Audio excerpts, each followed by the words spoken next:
जो चीज एक तो पढ़ के अपन अच्छे से नहीं समझ पाते, कुछ कुछ ऐसे मतलब होते हैं कॉन्सेप्ट जिसको अपन पढ़ के नहीं समझ पाते हैं, तो वो अच्छे से वीडियो वाले जो रेशनल होते हैं तो उनमें से अच्छे से एक बार में समझ आ जाता था। तो ड्यूटी के साथ ही एडजस्ट किया, कोई भी मैंने अलग से पर्सनल लीव नहीं लिया है एग्जाम के रिगार्डिंग। 3 बजे तक सर मैं फ्री हो जाता था। उसके बाद जैसे भी टेस्ट है तो अपना वो रेगुलर था कि टेस्ट तो देना ही है किसी भी हाल में। कहता मैं कि या तो आर है या फिर पार है। क्यों, अगर रैंक लानी है ना तो करना ही पड़ेंगे इतने।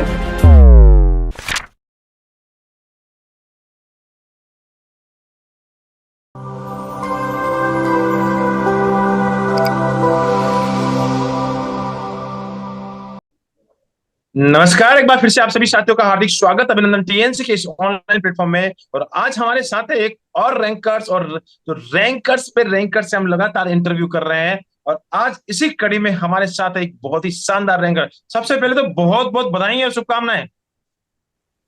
जी सर, बहुत बहुत धन्यवाद। कैसा लग रहा है? बस सर मजा ही मजा आ रहा है चारों ओर, बस मतलब अलग सी वाइब सी आ रही है सर। बिल्कुल मौजा ही मौजा हो रहा है, और साथ ही साथ ये बिल्कुल चश्मे वाला सीन तो और भी अच्छा लग रहा है। बहुत ही अच्छी बात है। बहुत बहुत धन्यवाद सर। ओके, ये चश्मा शौक से लगाते हैं या कुछ प्रॉब्लम्स? नहीं सर, वो अभी चल ही रहा है ना, आई फ्लू वगैरह कंजक्टाइटिस, तो वो हो गया सर मेरे को भी। ओके ओके, आई फ्लू हो गया है। चलो ठीक है, जी कोई बात सर। नहीं। तो आप शुरुआत करने वाले हैं इस इंटरव्यू की, और इस इंटरव्यू में हम बहुत सारी चीजें आपसे पूछने वाले हैं। आपके एक्सपीरियंस के बारे में पूछने वाले हैं, किस प्रकार से आपने मेहनत की उसके बारे में पूछने वाले हैं, साथ ही साथ आपके संघर्ष की कहानी को जानने वाले हैं। तो इस इंटरव्यू की शुरुआत कर रहे हैं आपके अपने इंट्रोडक्शन से। जी सर। जी सर, मेरा नाम दिनेश दहिया है और मैं मेडता सिटी नागौर राजस्थान से हूँ रहने वाला। और मेरी जो नॉर्मल बीएससी नर्सिंग वगैरह है वो ब्यावर एसएमएस कॉलेज से मैंने पूरी की है और 2022 का पास आउट हूँ। ओके, ब्यावर से एसएमएस से पास आउट हैं और 2022 में पास आउट है। 2022 का एक नॉर्सेट हुआ था, और उस नॉर्सेट 2022 और इसके बाद 2023 के जून नॉर्सेट में, दोनों में आपने सफलता ली और बहुत ही शानदार सफलता रही है टीएनसी के साथ। तो मैं ये जानना चाहता हूँ कि आप टीएनसी के साथ लगातार जब आगे बढ़ रहे थे तो सबसे पहले जो टीएनसी के साथ जुड़ाव कब से हुआ? सर वो लास्ट वाले नॉर्सेट 2022 में हुआ था, जब सैटरडे को वो टेस्ट सीरीज हुआ करती थी फ्री वाला, तब मैं फ्री देता था। उस वक्त से मैं टीएनसी से जुड़ा हूँ। तो फिर धीरे धीरे वो देता था, उसमें भी काफी इम्प्रूवमेंट मिला मुझे। तो इस बार मैंने सोचा कि अपन तो टीएनसी का ही लेंगे पूरा प्लान, तो उसको रेगुलर करता गया।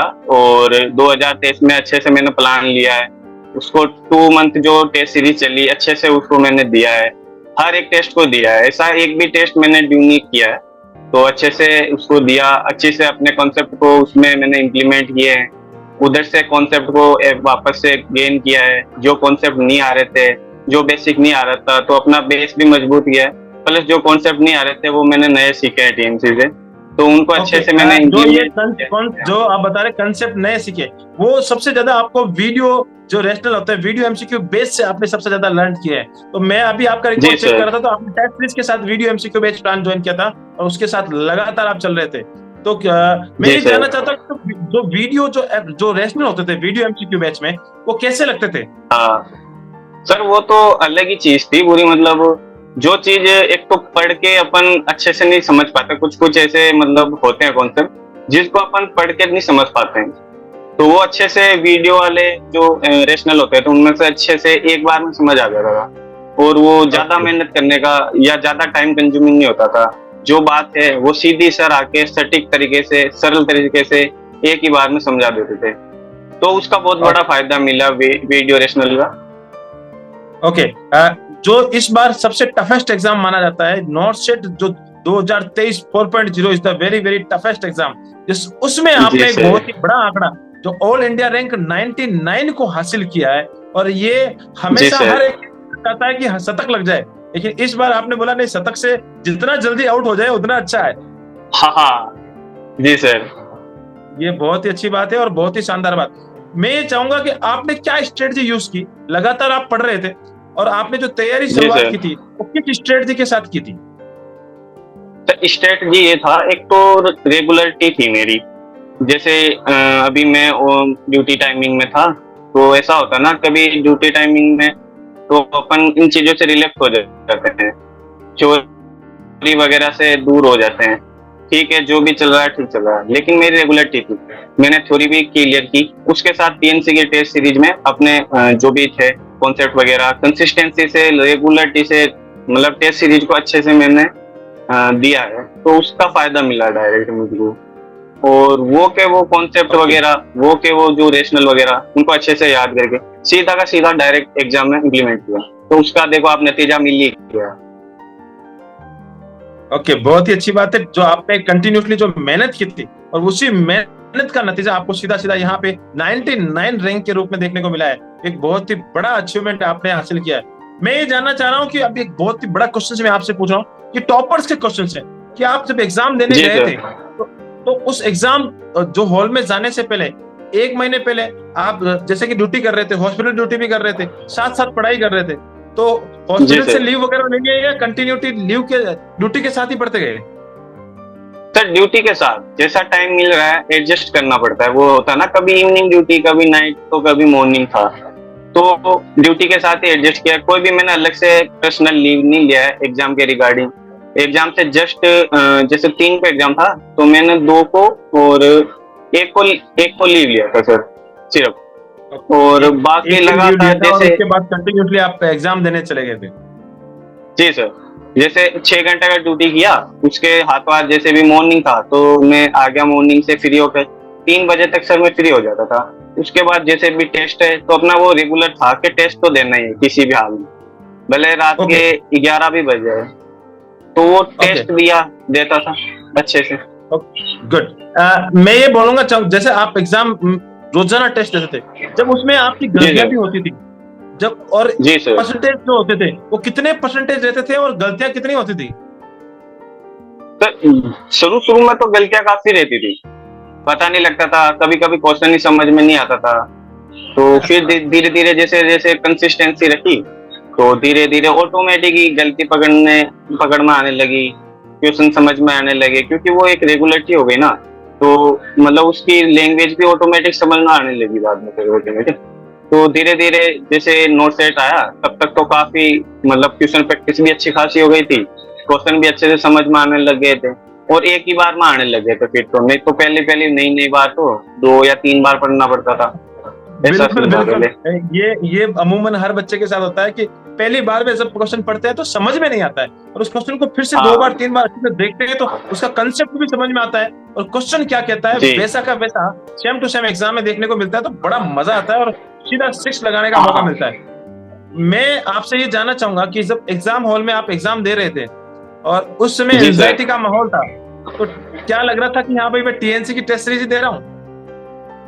हाँ सर, अब एंजाइटी तो उनको होती ना जिनको मतलब 2 महीने से या 4 महीने से कुछ कर नहीं रहे, अलग से सीन चल रहा है, सिर्फ एक चीज में उलझे है ना, तो उनके लिए एंजाइटी का होता है। अब हम तो रोजाना की यही शेड्यूल है, अपना टेस्ट लो आराम से, जो सही है उनको अच्छे से देख लो, जो गलत हो और उनको ज्यादा अच्छे से देख लो।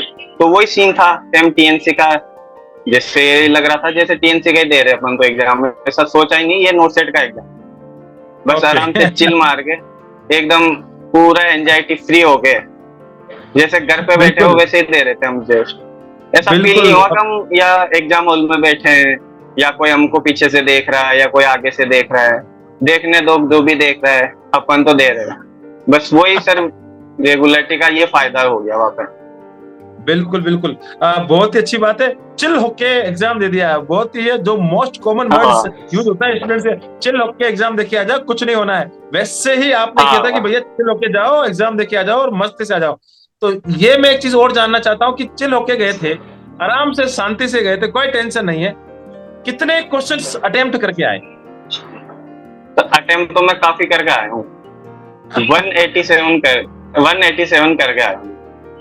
ओके, कहीं आपको ऐसा नहीं लगता था कि यार 187 कहीं ज्यादा तो नहीं हो जाए, माइनस मार्किंग ज्यादा तो नहीं हो जाए? क्या सोच के 187 मार दिए?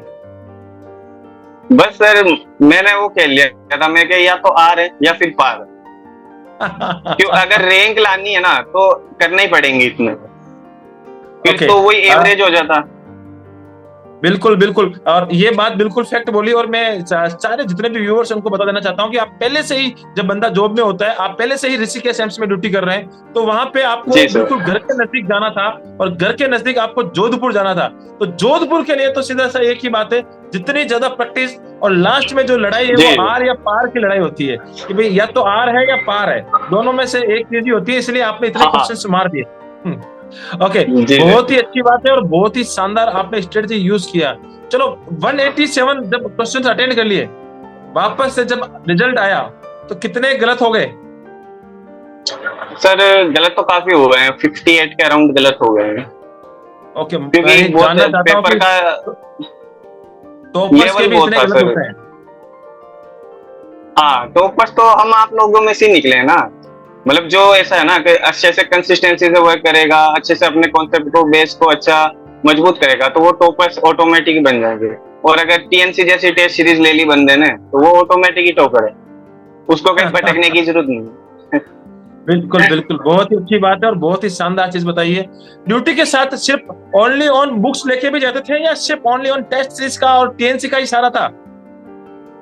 मेन तो जो इस बार मेरी जो स्ट्रेटजी ना, वो टीएनसी के रिगार्डिंग थी, अलग से थी, क्योंकि मेरे को पता था जो पिछली बार किया है ना अपन, अगर वही अपन इस बार ही करेंगे ना, तो फिर वही रैंक आनी है, जो 500 है या 400 है या 300 है, इसके आगे नहीं आ सकते हैं।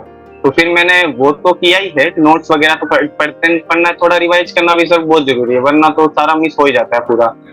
तो वो किया है, प्लस टीएनसी के अलावा और कुछ नहीं किया है मैंने, टेस्ट सीरीज के अलावा ओके, कोई टीएनसी स्पेशल का कुछ अलग से नहीं किया है।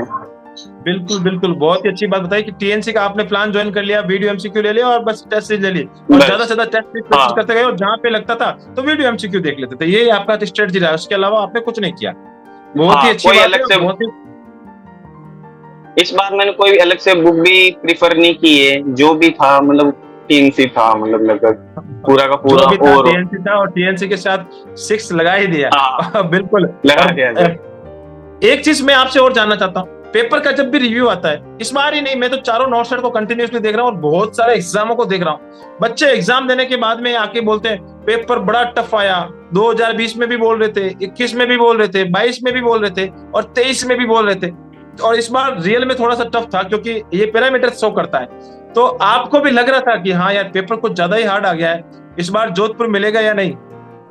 हाँ, वो उस वक्त तो सर पता नहीं चला, जैसे एग्जाम चल रहा था ना, तो मेरे को मीडियम मीडियम सा लग रहा था, ठीक है चल रहा है। जैसे जैसे सबके रिव्यू आने लगे ना, इस बार तो पेपर ऐसा है, पेपर ऐसा है, पेपर ऐसा है, तब पता लगा पेपर इतना हार्ड था। बाकी मेरे को वो मीडियम सा लगा, क्योंकि जो रोजाना टेस्ट देने का फायदा ये था कि उस वक्त वो इतना हार्ड नहीं लगा मेरे को, कि पेपर का लेवल भी था ठीक है, मीडियम सा लगा था, ना ज्यादा सरल भी था ना ज्यादा हार्ड भी था, ऐसा लग रहा था ठीक है, लेवल का है मतलब पेपर। वो तो बहुत ही अच्छी बात बताई, और जैसे बहुत ही इंटरेस्टिंग और बहुत ही मजेदार बात बताई है कि यार, जब पेपर दे रहा था तो ऐसा कुछ लगा नहीं, लेकिन जब पेपर देख के बाहर आया ना, तो माहौल को ऐसा बना दिया गया है कि हार्ड था। तो उस माहौल से जरूर डर लग गया था कि हाँ भाई, पेपर तो हार्ड ही था। ये होता ही होता है हर बच्चे के साथ, होता है कि बाहर आने के बाद अगर कोई बोल दे कि अच्छा था या हार्ड था या ऐसे था, तो वो माहौल बन जाता है, और उस माहौल में फिर हमें भी लगने लगता है, डर लगने लगता है कि यार ऐसा होगा या नहीं होगा। बहुत सारी चीजें अपने माइंड में आने लगती है, और ये सारी चीजें कंटिन्यूसली जब रिजल्ट आया, और रिजल्ट के अंदर एक बहुत ही बड़ी रैंक 99 रैंक आई, तो सबसे पहले रिजल्ट को किसने देखा? आपने देखा या किसी दोस्त ने आपको इन्फॉर्म किया? मैं तो सर ड्यूटी पे था उस वक्त, ऑन ड्यूटी था, तो किसी फ्रेंड ने कॉल किया था मेरे को कि बोला रिजल्ट आ गया भाई, तेरा क्या रहा। मैंने कहा भाई यार एक बार देखने दे क्या है क्या नहीं। तो देखा रिजल्ट तो 99 शो कर रहा था। मैंने कहा यार रोल नंबर मेरे ही है या किसी और के, तुमने ये पहले चेक कर लूं रोल नंबर को अच्छे से। सही बात है। 2-3 बार चेक किया तो वही 99 ही था। फिर उसको बताया भाई 99 है, सबको बताया, जो भी सीनियर स्टाफ वगैरह था सबको बताया, पिताजी को बताया, सबको बताया, तो सबके यार बहुत अच्छा कर लिया। मतलब इतनी एक्सपेक्टेशन नहीं थी यार, एंड 99 भी मैं कर सकता हूँ। मैंने बस एक ट्राई था, मेरा कि अगर होता या नहीं होता देखते हैं। बहुत ही बड़ी बात बोल दी। इतना खुद को भी नहीं लग रहा था कि यार 99 हो जाएगी। हाँ तो इस बार तो एक्सपेक्टेशन से भी अच्छी रैंक आई है और बिल्कुल मेहनत करते जी तो सर। ये 99 कोई बड़ी बात नहीं है। बच्चे बिल्कुल अच्छी रैंक टॉप 10 तक पहुंचते हैं और वो टीएनसी ने इस बार भी कमाल करके दिखाया। अंडर 100 के अंदर लगभग 16 बच्चों का स्कोर आ चुका है और अभी भी बहुत सारे बच्चे कंटिन्यूसली मैसेजेस आ रहे हैं। तो लिस्ट बड़ी लंबी है। तो वहां पे ऐसा पॉसिबल है और बहुत ही आसानी से पॉसिबल है जब टीएनसी के साथ लगातार चलते हैं। लास्ट में मेरा एक सवाल आपसे, जी आपने सर। तो बड़ा अचीवमेंट पा लिया है और अपना जो डेस्टिनेशन था एम्स जोधपुर वो आपने प्राप्त कर लिया है। अब आप एम्स जी जोधपुर के अंदर बिल्कुल मिलने वाले हैं और वहां पे पार्टी करने वाले हैं। बिल्कुल मैं आपके साथ आऊंगा और जी बैठूंगा सर। और आराम से मैं बात करूंगा। उस समय एक मैं फिर से फिजिकली बैठ के और एक इंटरव्यू लूंगा। तो ये तो जी बहुत ही अच्छी बात बता दी। अब मैं ये चाहता हूं कि आप ही की जैसे आपके छोटे भाई बहुत सारे जूनियर्स और फ्यूचर नर्सिंग ऑफिसर्स सारे के सारे तैयारी कर रहे हैं जिनका इस बार सिलेक्शन नहीं हुआ। आप अपने जो एक्सपीरियंस के आधार पे उनको बता दीजिए कि ये मेरी तरफ से एक रामबाण है, इस रामबाण को पकड़ लो और सिलेक्शन ले लो। जी सर। तो जो भी बंदे या जो वो भाई बहन है मेरे जो तैयारी कर रहे हैं, रेगुलरिटी सबसे बड़ी चीज है सर। कंसिस्टेंसी और रेगुलरिटी वो सबसे बड़ी चीज है। वो अच्छे से रखो। अपना जो भी हो थोड़ा थोड़ा थोड़ा करके कुछ ना कुछ दिन भर में मतलब रिवाइज करते रहो, पढ़ते रहो। फिर प्लस ये है जो अब नोट सेट आ रहा है सितंबर में, तो अपना टीएनसी का प्लान चल ही रहा है रेगुलर, तो उसको लो और अच्छे से रेगुलर मतलब क्वेश्चन प्रैक्टिस बहुत जरूरी है सर। मैंने मैक्सिमम इसी साल क्वेश्चन प्रैक्टिस की है, मतलब 300 क्वेश्चन रोजाना करना। मैंने पिछली बार भी नहीं किया था। पिछली बार मेरा ज्यादा से ज्यादा हाईएस्ट 100 क्वेश्चन, वो भी नोट सेट के 1 महीने पहले मैं 100 क्वेश्चन करता था सर लास्ट, उससे कभी नहीं किए। और इस बार मैंने रोजाना 300 क्वेश्चन किए। तो मैक्सिमम से मैक्सिमम क्वेश्चन प्रैक्टिस करनी है तो आप टीएनसी का प्लान लो। तो ज्यादा से ज्यादा क्वेश्चन, प्रायोरिटी बेस्ड के क्वेश्चन, इमेज बेस्ड के क्वेश्चन और कॉन्सेप्चुअल बेस्ड के क्वेश्चन, बेसिक्स से लेकर इंटेलेक्चुअल लेवल तक के भी क्वेश्चन आपको मिलेंगे। तो अच्छे से मतलब कंसिस्टेंसी रखो, रेगुलरिटी रखो और लगातार क्वेश्चन प्रैक्टिस। मेन है क्वेश्चन प्रैक्टिस अच्छे से होगी तो आप क्वेश्चन को समझ पाओगे और अच्छे से अपने कॉन्सेप्ट को भी उसमें इम्प्लीमेंट। तो ये भी बहुत ही एक शानदार बात आपने बताई है और ये बिल्कुल बहुत ही अच्छी बातें आपने शेयर कर दी है। तो लास्ट में बहुत बहुत धन्यवाद इस इंटरव्यू को, सेशंस को अटेंड करने के लिए। आप हमेशा ऐसे ही अपना नाम, अपने माता पिता का नाम, साथ ही साथ अपने पूरे परिवार का नाम और साथ ही साथ जहां से आपने नर्सिंग की है उस कॉलेज का नाम और साथ ही साथ टीएनसी का नाम हमेशा रोशन करते रहे। जय हिंद, जय भारत, वंदे मातरम। Thank you so much.